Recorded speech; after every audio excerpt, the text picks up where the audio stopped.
4 no team support from other teachers. अब देखो school में बहुत सारे टीचर्स है और ऐसा होता है कि बहुत सारे टीचर्स ना आपको सपोर्ट नहीं करते, कि मतलब देखो बहुत सारे टीचर्स तो इस बात से भी जलते हैं कि एज ए स्पेशल एजुकेटर आप तो कुछ ज्यादा काम ही नहीं कर रहे, आप एक बच्चे को लेकर बैठे हुए, 2 बच्चों को लेकर बैठे हुए, 4 बच्चे आपके पास है सिर्फ, आप इतना काम नहीं कर रहे, आप थक नहीं रहे, ये वो, जबकि वो रियलिटी में जानते नहीं है। आई नो कि वो सपोर्ट नहीं करेंगे, फिर उस बात को लेकर वो ना जब समझ नहीं रहे तो सपोर्ट क्यों करेंगे। उसका सोल्यूशन क्या है, देखो शेयर नॉलेज विद देम। अब आप क्या है, जब आप अपनी नॉलेज शेयर करोगे उनके साथ, आपने ना देखना जो भी आप प्रॉब्लम फेस कर रहे हो, आप वो प्रॉब्लम उनको दिखा दो, ठीक है।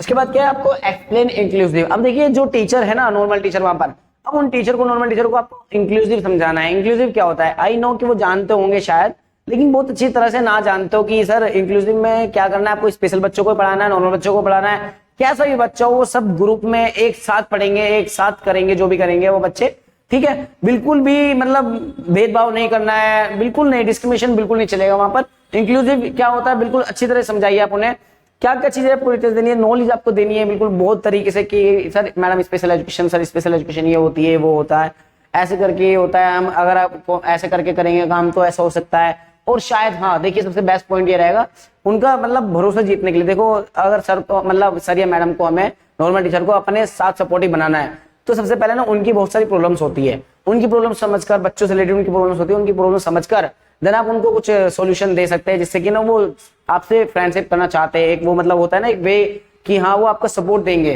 तो उस तरीके से बन जाएगा। फिर आपको क्या है उस चीज से सपोर्ट कर लेनी है, देन आपको काम करना है साथ में। And create a team work. देखो वही है ना कि आप टीम वर्क क्रिएट करिएगा बाद में, धीरे धीरे पहले आपको उनका थोड़ा सा उनकी हेल्प करनी होगी, थोड़ी आप हेल्प करेंगे, थोड़ी वो हेल्प करेंगे, देन जाकर थोड़ी सी अंडरस्टैंडिंग बनेगी और फिर उसके बाद टीम वर्क हो जाएगा।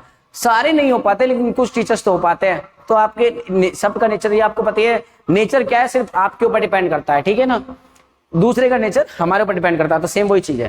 तो फिफ्थ पॉइंट की बात करें, लो salary and high workload, this is the most important point अगर देखा जाए चैलेंजेस से रिलेटेड।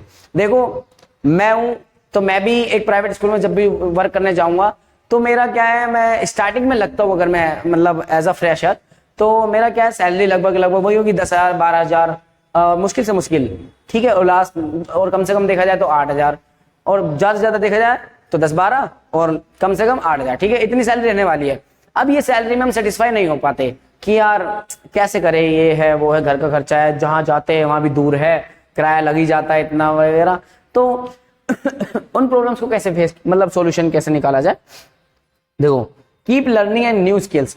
अब देखो आप, मैं बताऊं एज अ फ्रेशर आप जहां भी जॉब करते हैं तो आप कर लीजिए जितने भी हो रही है 10 से 12,000 के बीच में या 15,000 के बीच में, जो भी आपको सैलरी मिल रही है आप कर लीजिए। वहां से क्या कीजिए, आप न्यू स्किल्स गेन करिए। आपको क्या सब चीजें सीखनी है, सेटिस्फाई होना है कि हाँ ये चीजें कैसे करते हैं उस चीज से रिलेटेड। और एक चीजों को ना, इन चीजों को सोचकर बिल्कुल हटा देना है 1 साल के लिए तो या 6 महीने के लिए लगभग, कि मेरा सैलरी से रिलेटेड कोई मतलब मैटर ना हो। आप क्या अभी सिर्फ सीखना है, आपको याद होना चाहिए आप फ्रेशर जब भी होते हो ना तो आप सीखते हो। 6 महीने जैसे आपने सीख लिया उसके बाद आप क्या करते हो, फौरन आप उनके बाद आप वहां से छोड़ दीजिए या फिर कुछ ऐसा कीजिए कि आप वहां से लर्निंग मतलब आपने नॉलेज गेन कर ली। अब जब नेक्स्ट टाइम आप कहीं भी इंटरव्यू देने जाओगे तो आपने वहां से सीखा है, फिर आप वहां जाओगे तो आप एज अ फ्रेशर नहीं है, आपको एक्सपीरियंस हो गया है।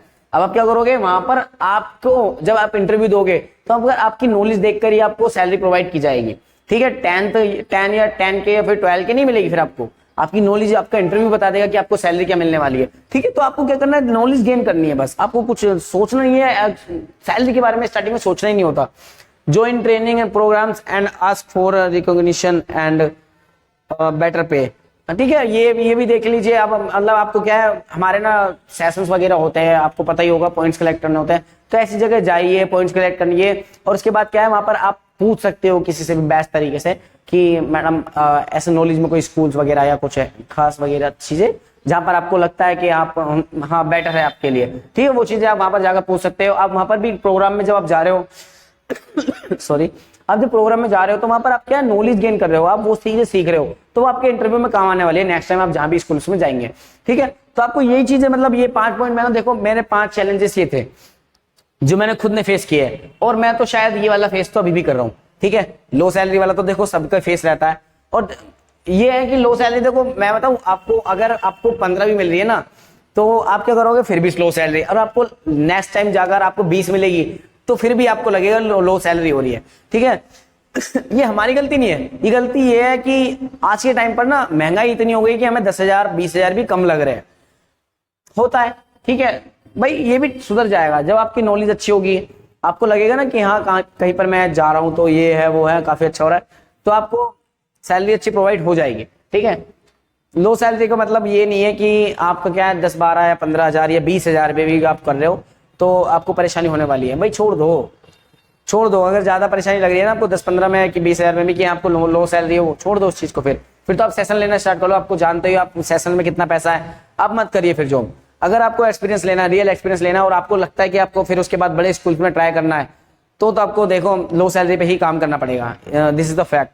ठीक है, ये 5 चैलेंजेस जो मैंने फेस कर रहा था और मैंने किया, और मैंने इन सबको क्लियर भी किया है। ठीक है, लो सैलरी वगैरह सब मेरा क्लियर है, लेकिन है थोड़ा सा मुझे लगता है कि शायद, देखो जैसे आपको लगता है, शायद मुझे भी ऐसा लगता है, कहाँ एक बार अगर 55 या 50,000 सैलरी होती तो मजे ही हो जाते हैं आज के टाइम पर।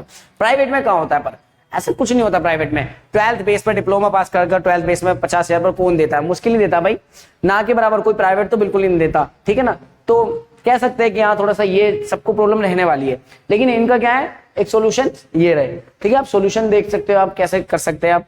ठीक है, आप मेरी आज की वीडियो का टॉपिक यही था, बस आपके देख लीजिए इतने चैलेंजेस मैंने आपको, मतलब इतने सारे चैलेंजेस में से 5 चैलेंजेस निकाल दिए जो आपको लगता ही होगा पक्का कि हाँ मेरा ये भी फर्स्ट भी है, सेकंड भी है, थर्ड भी है, क्योंकि मेरे खुद के रह चुके हैं भाई, मैं भी तो स्पेशल एजुकेटर हूँ। ठीक है, तो आज की क्लास यही एंड करते हैं, थैंक यू सो मच। और वीडियो को लाइक सब्सक्राइब एंड शेयर करना मत भूलिएगा, और आपको लगता है कोई भी टॉपिक पर मुझे आपको वीडियो बनानी चाहिए आगे, तो आप मुझे कमेंट कर सकते हैं। Thank you so